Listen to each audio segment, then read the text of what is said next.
आपल्यासोबत विरोधी पक्षनेते अंबादास दानवे. दादा, तुम्ही आज निषेध आंदोलन केले, जी घटना बदलापूरला घडली, काय सांगा?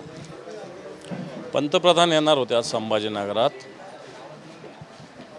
आणि या राज्यातलं सरकार कसं सक्षम नाही हे पंतप्रधानाला कळायला पाहिजे.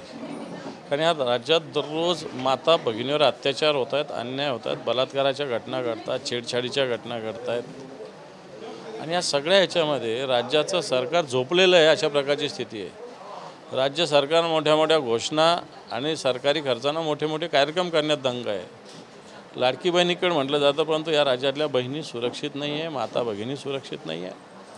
केंद्रसुद्धा मातृवंदना योजना, बेटी बचाव योजना करतं, परंतु बेटीची काय स्थिती आहे, मातृची स्थिती काय आहे? वाटतं याचं यांना कोणतरी सांगितलं पाहिजे ना. नाही तर हे युक्रेन रशिया इथंच गुंतलेले आहे, खाली काय बुडाखाली जळतं हे तर पाहिलं पाहिजे. म्हणून आज पंतप्रधानांसमोर आम्ही आंदोलन केलेलं आहे.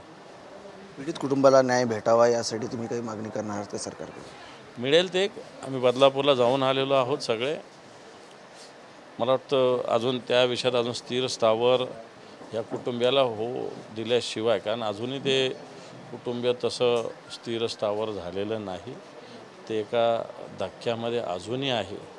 त्यामुळं हळूहळू हे स्थिर स्थावर झाल्यानंतर या सगळ्या विषयात आम्ही निश्चित जाऊ, परंतु न्याय मिळाला पाहिजे, आरोपीवर कारवाई झाली पाहिजे, संबंधित अधिकारी जे दिरंगाई करतात यांच्यावर कारवाई झाली पाहिजे आणि त्या संस्थेवर कारवाई झाली पाहिजे.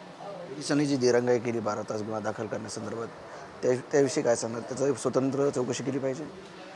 होईल ना. आता त्याच्यासाठी SIT नेमलेली आहे. मला वाटतं SIT आरती सिंग या चांगल्या अधिकारी आहे. निश्चित त्यांच्या नेतृत्वाखाली चांगल्या पद्धतीनं चौकशी होईल आणि कारवाईसुद्धा होईल असा मला विश्वास आहे.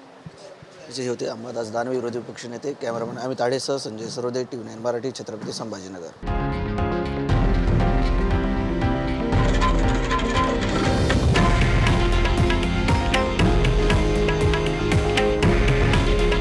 हे आहे देशातील नंबर 1 न्यूज नेटवर्क आणि आपण पाहत आहात TV9 मराठी.